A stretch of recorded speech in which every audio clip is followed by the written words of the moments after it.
बलिदान नहुनु भएको भए आज हामी भेला हुनुको कुनै औचित्य पनि थिएन अनि हामी भेला पनि हुन्थेनौँ है। तर प्रभु यीशु ख्रीष्टको बलिदानको कारणले हामी भेला भएका छौँ। आमेन। अनि उहाँलाई धन्यवाद दिनको निम्ति, शोक मनाउनको निम्ति होइन, अघि हाम्रो वर्शिप लिडर भाइले भन्दै थियो शोक मनाउन होइन तर धन्यवाद दिनको निम्ति, किनभने उहाँले हाम्रो निम्ति ऋण तिर्दिनु भयो, दाम तिर्दिनु भयो। आमेन। हामीलाई दाम तिर्नु भयो क्रुसमा रगत बगाइकन। यसकारणले गर्दा हामी धन्यवाद हृदय लिएर प्रभुको शरणमा आएका छौँ। आमेन आमेन आमेन। र परमेश्वरलाई महिमा होस्।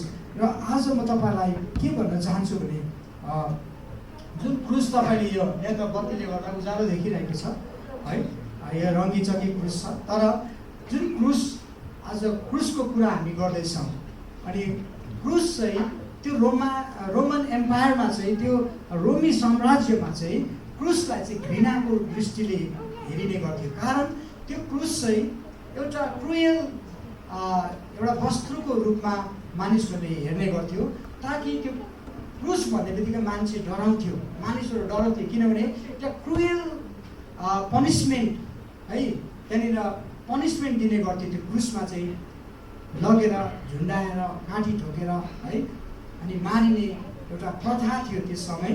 अनि त्यस कारणले गर्दा मानिसहरू चाहिँ क्रुस भन्ने बित्तिकै त्यस समयको मानिसहरू डराइहाल्थ्यो है, त्यो क्रुसलाई मन पराउँथेन। तर यीशु प्रभुले चाहिँ तपाईँ र मेरो निम्ति क्रुसमा बलिदान जब उहाँले दिनुभयो, क्रुसको महत्त्व परिवर्तन भएर गयो, क्रुसको महत्त्व बढेर गयो। आमेन। आज क्रुसलाई मान्छेले छातीमा झुन्डाएर हिँड्छ हगि, छातीमा झुन्डाएर हिँड्छ क्रुसलाई, क्रसको चिन्हलाई गाडीमा यस्तो गरेर बनाएर हिँड्छ, घरमा क्रुस राख्छ है। अनि जहाँनिर भूतात्माहरू बेसी भूतात्माले त्यहाँनिर सताएका ठाउँहरूमा क्रुस बनाइदिन्छ, अनि मान्छेले पनि यसो यसो यसो गर्छ गाडीमा है। केही बिरालोहरू क्रस गऱ्यो भने बिरालोहरू क्रस गऱ्यो भने के गर्छ, यसो यसो गरिहाल्छ, किनभने क्रुसको महत्त्व बढेको छ। यो क्रुसको महत्त्व चाहिँ किन बढ्यो भनेदेखि यो क्रुसमाथि प्रभु येशू ख्रीष्टले परमेश्वरको पुत्र थुमाले चाहिँ बलिदान दिएको कारणले गर्दा। आमेन आमेन आमेन हालेलुया। अब क्रुससँग डराउनु पर्दैन है, तपाईँ र म डराउनु पर्दैन। क्रुससँग चाहिँ अब तपाईँ र म चाहिँ क्रुसको निम्ति चाहिँ जिउनुपर्छ, क्रुसलाई हेर्नुपर्छ हामीले। आमेन। क्रुसलाई हेर्नुपर्छ हामीले, अनि क्रुसको अधीनमा रहनुपर्छ, क्रुसलाई सधैँ आज तपाईँ र मैले चाहिँ आफ्नो हृदयमा राख्नुपर्छ। कारण त्यो क्रुसमा चाहिँ यीशु ख्रीष्ट चढ्नु भएको, तर क्रुसलाई मात्रै राखेर यीशु प्रभुलाई फेरि बाहिर राखेर चाहिँ हुँदैन। तर यहाँ प्रभुको वचनले के भन्दछ भने पहिलो कोरिन्थी 1:18 भन्छ, किनकि क्रुसको सन्देश, जुन क्रुसको सन्देश है, पहिलो कोरिन्थी 1:18 भन्छ, किनकि क्रुसको सन्देश नष्ट भइरहेकाहरूका निम्ति मूर्खता हो है। क्रुसको सन्देश जुन छ त्यो नष्ट भइरहेको मानिसहरूको निम्ति चाहिँ मूर्खता हुनसक्छ, फुलिस हुनसक्छ है। तर प्रभुको वचनले के हो, तर हामी उद्धार पाइरहेकाका निम्ति परमेश्वरको शक्ति हो। आमेन आमेन। यो क्रुसको चिन्ह चाहिँ, क्रुसको सन्देश चाहिँ, क्रुसको शक्ति चाहिँ मानिसहरूको निम्ति फुलिस हुनसक्छ है, त्यो मूर्खता हुनसक्छ। तर तपाईँ र मेरो लागि चाहिँ क्रुसको सन्देश अब शक्ति भएको छ। आमेन। क्रुसको चिन्ह चाहिँ शक्ति भएको छ, किनभने यो क्रुसमा चाहिँ येशू ख्रीष्टले परमेश्वरको एकलौते पुत्रले बलिदान दिनुभएको छ, रगत बगाउनु भएको छ। आमेन आमेन आमेन। र हामी के पाउँदैछौँ भने प्रिय, क्रुसको ब्युटिफिकेसन, क्रुसको एउटा सौन्दर्य है, क्रुसको ब्युटिफिकेसनलाई जब तपाईँले म हेर्छौँ, क्रुसको ब्युटिफिकेसन के हो भनेदेखि क्रुसको ब्युटिफिकेसन चाहिँ ख्रीष्ट यीशुको बलिदान, ख्रीष्ट यीशुको बलिदान, ख्रीष्ट यीशुको मृत्यु हो, जसले चाहिँ क्रुसलाई, क्रुसको त्यो के भनौँ, क्रुसको सौन्दर्यकरणलाई चेन्ज गरिदियो, अथवा क्रुसलाई एउटा भिन्नै प्रकारको रूप दियो। क्रुसमाथि मान्छेले आशा राख्न थाल्यो, आस्था राख्न थाल्यो, कारण त्यो चाहिँ ख्रीष्ट यीशुको बलिदानको कारणले हो। आमेन।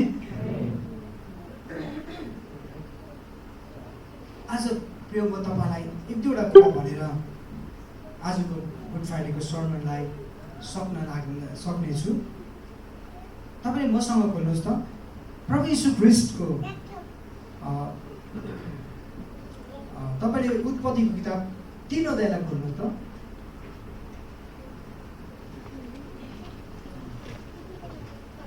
यीशु ख्रीष्टको बारेमा तपाईँले बाइबलमा यीशु ख्रीष्ट आउनुभन्दा है धेरै अगाडि भनौँ है, हजारौँ साल अगाडि जब प्रभु यीशु त्यति बेला अस्तित्वमा देहमा हुनुहुन्थेन, यद्यपि परमेश्वरमा हुनुहुन्थ्यो, तर उहाँ आफ्नो अस्तित्वमा आउनु भएको थिएन। त्यस समय परमेश्वरमा हुनुहुन्थ्यो उहाँ, तर त्यो समय पनि परमेश्वरले एउटा अगमबानी गर्नुभएको कुरा छ।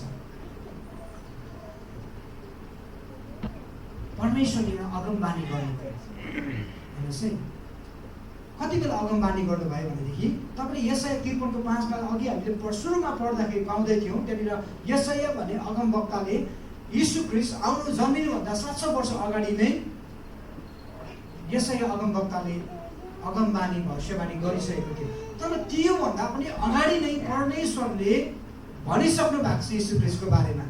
जन्मनुभन्दा हजारौँ लाखौँ वर्ष पछाडिको कुरा चाहिँ परमेश्वरले भनिसक्नु भएको छ। तपाईँलाई थाहा छ कहाँ भनेको छ? थाहा छ? जकरिया कहाँनिर थाहा छ? त्यो परमेश्वरले अगमबानी गर्नुभएको थाहा छ? हजुर, यर्मिया कतिमा हो? यर्मिया पनि कतिमा?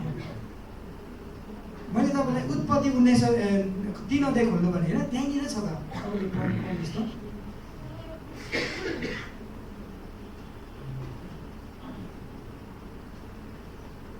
सृष्टिमा नै परमेश्वरले आफ्नो पुत्रको अगमबानी गरिसक्नु भएको छ। थाहा छ तपाईँलाई त्यो कहाँ भन्नुभएको छ? हेर्नुहोस् है, यहाँ के भन्नुभएको छ? तेरो सन्तान र स्त्रीको सन्तानको बिचमा म दुश्मनी हालिदिनेछु।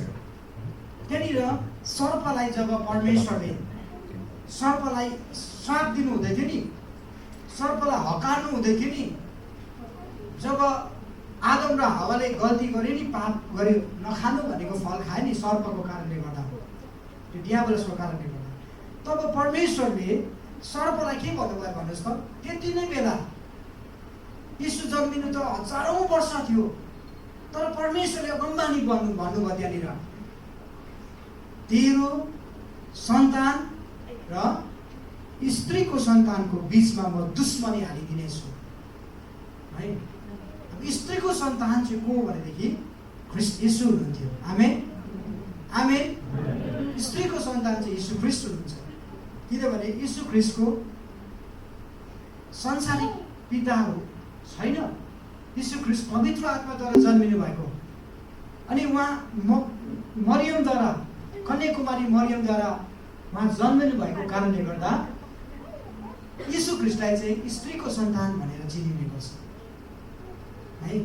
किनभने यीशु ख्रीष्ट चाहिँ कुनै मानव जातिबाट आएको होइन, तर पवित्र आत्माद्वारा कन्याकुमारी मरियमको गर्भमा गर्भधारण भइकन यीशु ख्रीष्ट जन्मेको कारणले गर्दा संसारमा यीशुको पिता हुनुहुन्न, स्वर्गीय पिता त हुनुहुन्छ तर संसारिक पिता हुनुहुन्न, तर संसारमा चाहिँ मरियमलाई चाहिँ यीशुको आमाको रूपमा चिनिनेछ। र आज स्त्रीको सन्तान भनेर प्रभुलाई अघिबाट नै परमेश्वरले के गर्नुभएको छ? घोषणा गर्नुभएको छ। आमेन। त्यति नै बेला परमेश्वरले प्लान गर्नुभएको रहेछ। प्रभुको मृत्युको प्लान चाहिँ त्यति बेला भएको रहेछ जति बेला चाहिँ आदम र हावाले गल्ती गर्यो नि, पाप गर्यो नि, भुल गर्यो नि, त्यति नै बेला परमेश्वरले ख्रीष्टको क्रुसको मृत्युलाई प्लान गरिहाल्नु भयो। अनि त्यहाँनिर भन्नुभयो, अब तेरो र सन्तान र स्त्रीको सन्तानको बिचमा म दुश्मनी हालिदिनेछु र त्यसले तेरो शिर कुच्याउनेछ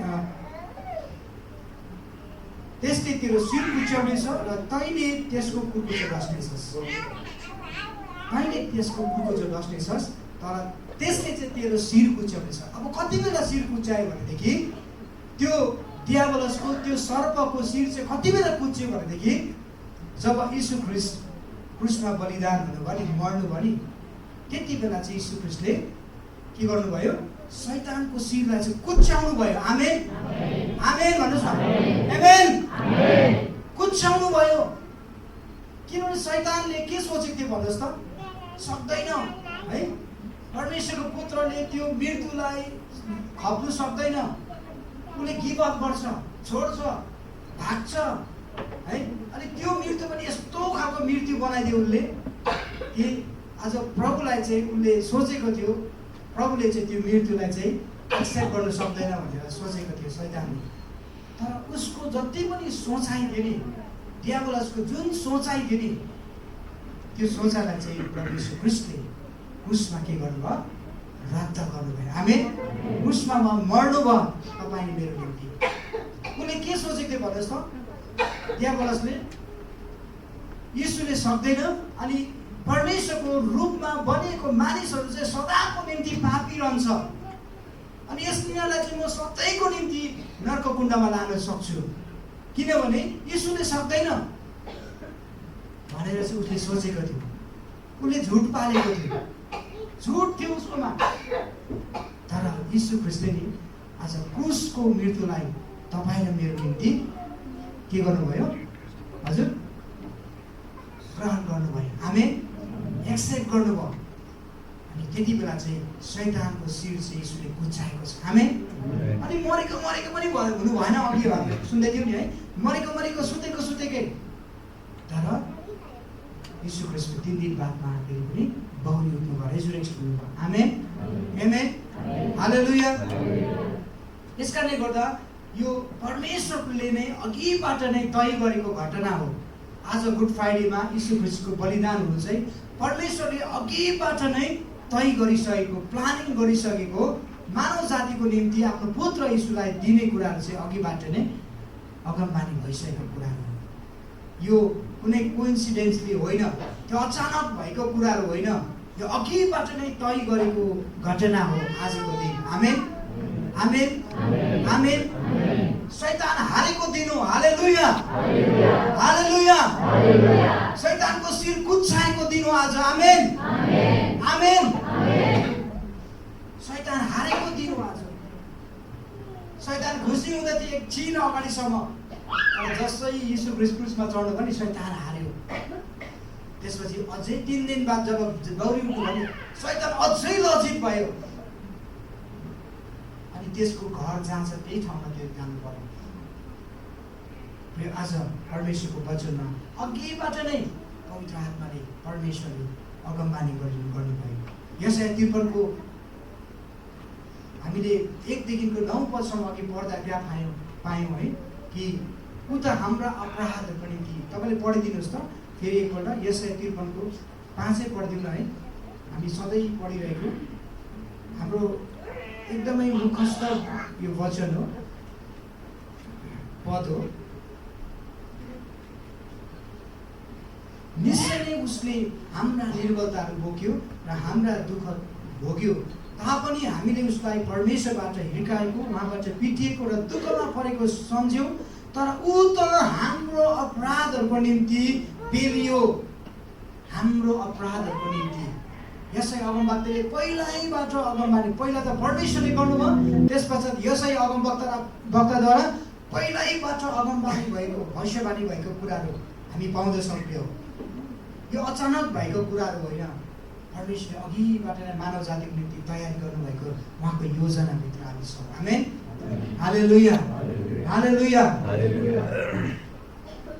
अनि हामी के पाउँदछौँ भने यहाँ चाहिँ, तर ऊ त हाम्रा अपराधहरूको निम्ति छिडियो, हाम्रा अधर्मका निम्ति उपेलियो, र हामीमा शान्ति ल्याउने दण्ड उसमाथि पर्यो, र उसको कोराको चोटले हामी निको भयौँ। आमेन। हामीमा शान्ति ल्याउने दण्ड उसमाथि पर्यो है, र उहाँको कोराको चोटले हामी निको पनि भयौँ। साह्रै मुनि चाहिँ एकदमै साह्रो मनपर्छ मलाई यो पदले, साह्रै मलाई छुन्छ है। यो पद म तपाईँहरूलाई पढ्न चाहन्छु। यहाँ लेखेको छ नि है, जब प्रभुलाई नि क्रुसमा चढाउँदाखेरि दुईपट्टि चोर ठिक थिएन भन्नुहोस् त। दुईजना चोर पनि डाकुहरू पनि प्रभुको साथसाथमा क्रुसमा झुन्डाको हुर्किएन भन्नुहोस् त। झुन्डाको नि है। अनि यहाँनिर अघिबाट नै भनेको रहेछ, अघिबाट नै यस अगमवक्ताले भनेको रहेछ प्रभु मात्रै क्रुसमा चढ्ने कुराले त्यहाँनिर छैन, तर दुईजना चोरलाई पनि इङ्गित गरेको छ, अघिबाटै भनेको छ। हेर्नुहोस् है यहाँनिर के भनेको छ भन्नुहोस् त, किनकि जीवितहरूको देशबाट अलग गरेर मेरो प्रजाको अपराधको निम्ति उसमाथि कुटाइ पर्यो, उसको चिहान दुष्टहरूसित बनायो र मृत्युमा धनीहरू उसको साथमा थिए। हेर्नुहोस् त, मृत्युमा धनीहरू को थियो भन्दा त्यो दुईटा चोर चाहिँ मृत्युको धनीहरू उनीहरूले गरेको कार्यको पनिसमेन्ट उनीहरूले भोग्दै थियो। उनीहरू त हत्याराहरू थियो, ज्यानमाराहरू थियो, डाकुहरू थियो, अनि उनीहरूलाई मर्नुपर्ने थियो त्यस कानुन अनुसार। उनीहरूको मृत्यु चाहिँ क्रुसमै हुने थियो। त्यो क्रुएल डेथलाई उनीहरूले एकदमै खराब मृत्यु भनौँ न है, क्रुएल एकदमै अब सहनै नसक्ने मृत्यु चाहिँ उनीहरूले सहनै पर्थ्यो। उनी मृत्युको धनीहरू थियो, उनीहरूले कामै त्यो गरेको थियो। अनि त्यो कुरोहरू पनि यशायामा वक्ताले अघिबाट नै भनिदिइसकेको छ। यहाँनिर हामी पाउँदछौँ कि उसको चिहान दुष्टहरूसित बनाइयो। हेर्नुहोस् है, उसको चिहान दुष्टहरूसित बनाइयो र मृत्युमा धनीहरू उसको साथमा थिए, यद्यपि उसले केही उपद्रव गरेको थिएन, न त उसको मुखमा केही छल थियो। आमेन। केही उपद्रव, केही छल थिएन, अलिकति पनि पाप थिएन प्रभुको मुखमा। पापको त अलिकति डर पनि थिएन, तर पनि मृत्युको धनीहरूको साथमा प्रभुलाई क्रुसमा झुन्डायो। अनि त्यो मृत्युको धनीहरू चाहिँ चोरहरू थियो। तर ती चोरहरू मध्ये पनि एकजना चोरलाई चाहिँ, एकजना डाकुलाई चाहिँ प्रभुले त्यही दिनमा ग्रहण गरेको कारण स्वर्ग लोकमा प्रभुसँग प्रभुले लगेको घटनाहरू हामी पाउँदछौँ। यो अचम्मको कुराहरू। आज यीशु ख्रीष्टको जुन क्रुसिफिकेसन छ, बलिदान छ, यद्यपि यो मानिसहरूको निम्ति वाह्यात होला है, प्रभु यीशु ख्रीष्ट क्रुसमा चढ्नु, फेरि 3 दिन बादमा बौरी उठ्नु, फुल्लिस कुराहरू होला, मूर्खताको कुराहरू होला। तर प्रियो, आज तपाईँ र मेरो निम्ति यो शक्ति हो, तपाईँ र मेरो निम्ति सामर्थ्य हो, तपाईँ र मेरो निम्ति सुसमाचार हो। आमेन। तपाईँ र मेरो निम्ति चाहिँ जीवन हो। क्रुसको चिन्ह चाहिँ प्रेम हो, क्रुसको चिन्ह है शक्ति हो, क्रुसी हो प्रेमको चिन्ह, क्रुसी हो आनन्दको चिन्ह, क्रुसी हो शक्तिको चिन्ह होइन। क्रुसलाई आज तपाईँले मैले यसरी पनि हामीले चिन्न सक्छौँ, बुझ्न सक्छौँ। र म तपाईँहरूलाई अब पहिलो पत्रुदेखिको 24ले पनि भन्छ कि तिमीहरू पापको लेखी मरेर धार्मिकताको लेखी कृष्णजी के भन्नुभएको छ, जिउँ भनिकन उहाँले तिमीहरूको निम्ति क्रुसमा के गर्नुभयो, बलिदान गर्नुभयो। अनि उहाँले खाएको कुराको छोरमा तिमीहरू निको भयो। पत्रुसको पुस्तकमा पनि त्यहाँनिर हामी पाउँदछौँ येशू ख्रीष्ट चाहिँ आज तपाईँ मेरो निम्ति मर्नुभयो। हालेलुया। अनि उहाँ चाहिँ जीवित हुनुहुन्छ, जीवित हुनुहुन्छ। उहाँ मर्नु मात्रै भएन, तर उहाँ 500 मानिसको बिचमा उहाँ बौरी उठ्नु भने पिताको घरमा जानुभएको घटना हामी बाइबलमा पाउँदछौँ। बाइबल यस्तो पुस्तक हो जसले चाहिँ यीशुको मृत्युलाई चाहिँ एप्रुभ गर्दछ। आमेन, आमेन। यीशुको क्रुसिफिकेसनलाई एप्रुभ गर्दछ, स्वर्गले अघिबाट एप्रुभ गर्दछ है। र हामी पाउँदछौँ यीशुले चाहिँ अब क्रुसमा मर्नुभन्दा अगाडि नै उहाँले आफ्नो भविष्यवाणी आफै गर्नुभएको थियो। फेरि आमेन, आफ्नो भविष्यवाणी आफै गर्नुभएको थियो। थाहा छ तपाईँहरूलाई? हजुर थाहा छ? आफ्नो भविष्यवाणी आफै गर्नुभएको थियो। अघि परमेश्वरले गरिदिनु भयो, त्यसपछि यशाया अगमवक्ताले गर्यो, त्यसपछि यीशु आफैले आफ्नो भविष्यवाणी गर्नुभयो मर्नुभन्दा अगाडि, बलिदान दिनुभन्दा अगाडि। तपाईँले पाउनुहुन्छ मत्ती 16:21 पहिलो भविष्यवाणी गरेको छ, मत्ती 17:22 दोस्रो भविष्यवाणी गरेको छ, अनि मत्ती 20:17-19 तेस्रो भविष्यवाणी। 3 पल्ट भविष्यवाणी उहाँले गरिसक्नु भएको थियो कि मानिसको पुत्र पृथ्वीमा आउनु अनि दुःख भोग्नु र मर्नु अनि 3 दिन बाद बौरी उठ्नु चाहिँ आवश्यक छ भनेर। अनि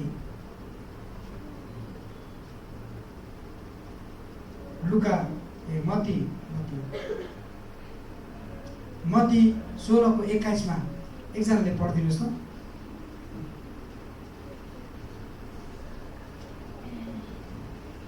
उहाँ कसरी यरुशलेममा जानुपर्छ र धर्मगुरु र मुख्य पुजारीहरू र शास्त्रीहरूबाट धेरै कष्ट भोग्नुपर्छ, मारिनुपर्छ र त्यसको दिनमा जीवित भई उठ्नुपर्छ भनी उहाँले त्यस बेलादेखि आफ्ना चेलाहरूलाई बताउन थाल्नुभयो।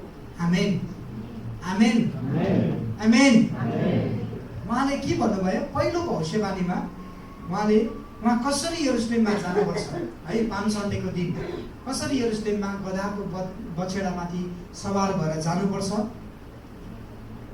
अनि मुख्य पुजारीहरू र शास्त्रीहरूबाट धेरै कष्ट भोग्नुपर्छ र मारिनुपर्छ र तेस्रो दिनमा जीवित भई उठ्नुपर्छ भने उहाँले त्यस बेलादेखि नै आफ्ना चेलाहरूलाई बताउन थाल्नुभयो। आमेन। तयारी गर्नुहुँदै थियो चेलाहरूलाई, बताउनु थाल्नुभयो। पहिलो बताउनु भयो, दोस्रोमा पनि बताउनु भयो, तेस्रोमा पनि बताउनु भयो, ताकि चेलाहरू चाहिँ बलियो होस्। प्रभुको मृत्यु हुँदाखेरि चाहिँ चेलाहरू चाहिँ उनीहरूको जीवन चाहिँ उनीहरू चाहिँ त्रासित नहोस्, यताउता नजाओस्, प्रभुदेखि टाढो नहोस्। उहाँ चेलाहरूले चाहिँ त्यो प्रभुको मृत्युलाई चाहिँ सहन सकोस्। किनभने चेलाहरूले चाहिँ प्रभुलाई चाहिँ राजाको रूपमा हेर्थ्यो। अनि चेलाहरूले के भन्थ्यो भने प्रभु तपाईँको दिनमा चाहिँ हामीलाई तपाईँको राजा, तपाईँको सिंहासनमा चाहिँ हामीलाई मन्त्रीको जग्गामा राखिदिनुहोस्, किनभने तपाईँ चाहिँ राजा हुनुहुन्छ भनेर उनीहरूले सोच्ने गर्थ्यो। तर उनीहरूले सोचेको ठिक विपरीत। उहाँ राजा त हुनुहुन्थ्यो, तर त्यो सिंहासनको निम्ति होइन, संसारको सिंहासनमा होइन, तर उहाँ चाहिँ स्वर्गीयको सिंहासनको राजा हुनुहुन्छ। अनि उनीहरूले सोचेको थिएन, थाहा थिएन कि उनीहरूले राजा भन्दै थियो तपाईँको राज्यमा चाहिँ हामीलाई एउटा मन्त्री पद चाहिँ दिनुहोस् है भनेर भन्दै थियो। सबैको आशा हुन्छ नि त, चेलाहरू छन् नजिकमा हिँड्नेहरू। कसैले सोचिरहेको थियो मलाई त यो मन्त्री चाहियो, मलाई यो मन्त्री चाहियो, मलाई यो फाइनेन्स मिनिस्टर, मलाई यो मिनिस्टर सोचिरहेको थियो होला। तर राजा त हेर्नुहोस् त क्रुसमा मर्नुभयो। आमेन आमेन। उनीहरू छक्कै पर्यो। हामीले सोचेको राजा अर्कै सोचेको थियो, तर राजा त क्रुसमा है बलिदान हुँदैछ। अनि यो उनीहरूको जीवनमा चाहिँ उनीहरू सक भएर उनीहरू चाहिँ परमेश्वरदेखि उनीहरू नभागोस् भनिकन, उनीहरूको हृदय चाहिँ विचलित नहोस् भनिकन चाहिँ अघिबाट नै यीशु ख्रीष्टले आफ्नो भविष्यवाणी आफै गर्नुहुँदै थियो। आफ्नो भविष्यवाणी आफै, ताकि उनीहरूले बुझोस् भनिकन, ताकि उनीहरू बलियो होस् त्यो प्रभुको मृत्युको क्षणमा भनिकन। आमेन आमेन। अचानक अब एउटा मण्डलीको है गोठालो है अब मण्डली अगुवाई गरिरहेको बेलामा है, जस्तै अब माथि न्युलाको पास्टरकोलाई सोच्नुहोस् न, राम्रै व्यक्ति होइन, मण्डली अगुवाई गरिरहेको बेलामा मण्डलीले उहाँमाथि धेरै आशा राखेको थियो होला, राख्छ नि पास्टरमाथि है। अनि पास्टर किसन उहाँको मण्डलीले उहाँलाई धेरै आशा राखेको थियो होला, पास्टर राम्रो हुनुहुन्छ है, पास्टर बाउले हामीलाई यसरी हेर्नुहुन्छ, पास्टर बाउले प्रार्थना गरिदिनुहुन्छ, भिजिट गरिदिनुहुन्छ, आउनुहुन्छ, पास्टर बाउ एकदमै राम्रो हुनुहुन्छ भनेर मण्डलीले भन्दै मण्डलीले पास्टर बाउलाई अगुवाई गर्दै पास्टर बाउ झट्टै अब मृत्युमा परेर संसारबाट उठाएर लग्यो भने मण्डली कस्तो हुन्छ है। कतिजना मण्डली त पास्टर पनि मर्दछ र भनेर ऊ पनि जान्छ फेरि पञ्चालपट्टि। एकजना ब्रदर हुने थियो, एकजना पास्टर भएको चाहिँ पुरा घुँडा दुख्ने उयो भएको कारणले गर्दा युरिक एसिड गाउट भएको कारणले घुँडा दुख्ने। अनि चर्चमा आउँदा चाहिँ यसो गरेर आउनु, यसो गर्दा अब घुँडा दुखेर अनि यो गेडीहरू दुखेर यसो गर्दा आउनुहुन्थ्यो बिचरा चर्चमा। तर एकजना ब्रदरले चाहिँ त्यसलाई चाहिँ अर्कै बुझेछ, पास्टर पनि बिमारी हुँदो रहेछ भनेर छोड्यो चर्च। पास्टर पनि बिमारी हुँदो रहेछ भनेर चर्चै छोड्यो उसले नबुझेको कारणले गर्दा है। किनभने पास्टर होस् अथवा जो कोही पनि होस्, शरीरमा छ, हामी कोही बेला बिमारी हुन्छ, कोही बेला के हुन्छ होइन, शरीरमा हामी तलमाथि भइरहन्छ।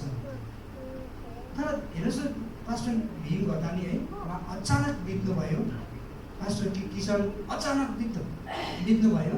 तर मण्डलीहरू कतिजना तितर बितर पनि भयो, कतिजना स्ट्रङ भएर पनि बस्यो है।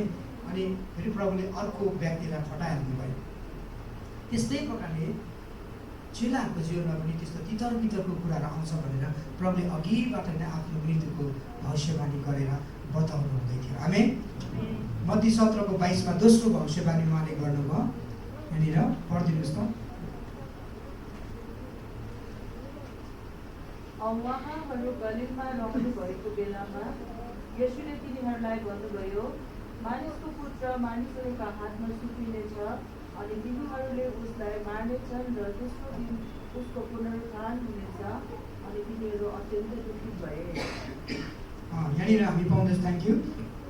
उहाँहरू गालिलमा भेला हुँदा येशूले तिनीहरूलाई भन्नुभयो, मानिसको पुत्र मानिसहरूका हातमा सुम्पिनेछन् अनि तिनीहरूले उसलाई मार्नेछ र तर तेस्रो दिनमा ऊ जीवित भई उठ्नेछ।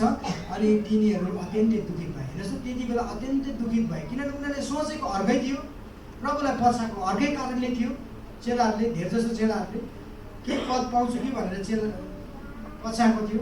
तर प्रभुले आफ्नो मृत्युलाई आफै घोषणा गर्नु हुँदै गर्दा अथवा बताउनु हुँदै गर्दाखेरि चेलाहरू चाहिँ स्ट्रङ होस् भनिकन बताउँदै गर्दाखेरि चाहिँ कति चेलाहरू त दुखित पनि भयो, पछि पनि हट्यो। हामीले पछाएको गुरुज्यू त राजा त मर्नै परेछ, छोडेर गयो है। आज संसारमा धेरै त्यस्तो घटनाहरू हुन्छ। त्यसरी नै प्रभुले तेस्रो पनि भविष्यवाणी गर्नुभयो। मत्ती 20:17-19 पाउँछौँ। मत्ती 20 तेस्रो भविष्यवाणी भनेपछि किन तेस्रोसम्म गर्नुभयो उहाँले? 3 चाहिँ नि 3को साइन जुन छ नि 1 2 3 भन्छ नि, 3को साइन चाहिँ के छ? पक्का साइन। 3 पल्ट भन्नुभयो उहाँले 2 पल्ट मात्रै भन्नु भएन, 1 पल्ट मात्रै भन्नु भएन। यदि 1 पल्ट मात्रै भनेको भए या 2 पल्ट मात्रै भनेको भए हुनसक्थ्यो त्यो उहाँले भनेको कुराहरू क्यान्सल हुन सक्थ्यो।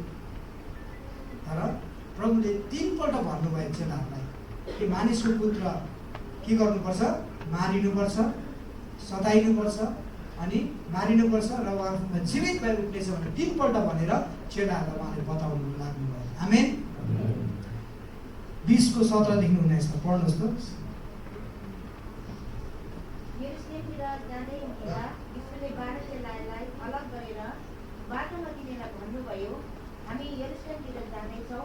अब मानिसको पुत्र मुख्य पुजारीहरू र शास्त्रीहरूको हातमा सुम्पिनेछ र तिनीहरूलाई उसलाई मृत्युको दण्डको दोषी ठहराउनेछ, उसलाई गिल्ला गर्न, कोर्रा लाउन र क्रुसमा टाङ्न भनी तिनीहरूले उसलाई अन्य जातिहरूको हातमा सुम्पिनेछ र तेस्रो दिनमा ऊ जीवित भई उठ्नेछ। आमेन। आमेन। बार प्रभुले भन्नुहुन्छ आफ्नो मृत्युको अगमबानी बार 3 पल्ट प्रभुले भन्नुभयो ताकि चेलाहरू चाहिँ आत्मामा बलियो भइरहोस्, प्रभु विहीन हुँदा पनि उनीहरू चाहिँ प्रभुको साथमा बनिरहोस् भन्ने हेतुले प्रभुले भनिराख्नु भएको थियो। पहिलो त परमेश्वरले येशूलाई अघिबाट नै अगमबानी गरिसक्नु भएको थियो। दोस्रो हामीले सुन्दैछौँ कि हामीले यसै अगमवक्ताद्वारा भविष्यवाणी गरेको थियो। र तेस्रोमा चाहिँ यीशुको स्वयंले आफ्नो मृत्युको भविष्यवाणी 3 पल्ट गर्नुभयो। आज यीशु ख्रीष्ट तपाईँ र मेरो निम्ति मर्नु भएको 2025 साल भएको छ। तर उहाँ मर्नु मात्रै भएन, अब 3 दिन बादमा उहाँ बौरी पनि उठ्नुभयो, विजयी पनि हुनुभयो। आमेन। अनि यीशुको क्रुसलाई येशूले त्यो क्रुसमा आफ्नो लहु र आफ्नो शरीरलाई बलिदान दिएको त्यो क्रुसलाई चाहिँ आज तपाईँ र मैले सधैँ सम्झना गरेर त्यो क्रुसको शक्तिलाई तपाईँ र मैले एउटा महत्त्व दिएर त्यो क्रुसको ब्युटिफिकेसनलाई, प्रभुको मृत्युलाई चाहिँ तपाईँले मैले सधैँ हाम्रो हृदयमा सम्झना गर्नु प्रत्येक विश्वासीको एउटा अधिकार हो। आमेन। काम हो, कर्तव्य हो। हालेलुया। त्यसै कारणले गर्दा म सकेँ। त्यसै कारणले गर्दा के भन्छ भने तपाईँले प्रभुज खाँदै गर्दाखेरि यहाँनिर भनेको छ नि है, तिमीहरूले प्रभुको मृत्युको घोषणा गर्दछौ, प्रचार गर्दछौ। मृत्युको प्रचार गर्नु, मृत्युको प्रचार चाहिँ बोलेर होइन जिएर गर्नुपर्छ। आमेन। आमेन। धेरै कुराहरू भए तापनि समयको कमीले म यतिमै राख्न चाहन्छु र आज प्रभु यीशु ख्रीष्ट तपाईँ र मेरो निम्ति बलिदान हुनुभयो। आमेन। यो आनन्दको कुरा हो, खुसीको कुरा हो तपाईँ र मेरो निम्ति, शान्तिको कुरा हो, जीवनको कुरा हो तपाईँ र मेरो निम्ति। तपाईँ र मेरो निम्ति रुने समय होइन, आनन्द हुने कुरा समय। आमेन। शोक मनाउने होइन, खुसी हुने समय। हालेलुया, हालेलुया। प्रभुलाई महिमा भएको होस्। आउनुहोस् हामी यस समय प्रभुमा हामी जानेछौँ र हाम्रो भाइलाई मैले अघि भनेको है यो गरिदिनेछ र हामी प्रभुमा जानेछौँ। लर्ड सपर प्रभुज, त्यस पश्चात हामी नानीको लागि प्रार्थना गर्दैछौँ। Hallelujah, hallelujah. Praise the Lord, praise the Lord. प्रभुले तपाईँ सबैलाई धेरै धेरै आशिष दिनु। आमेन, आमेन।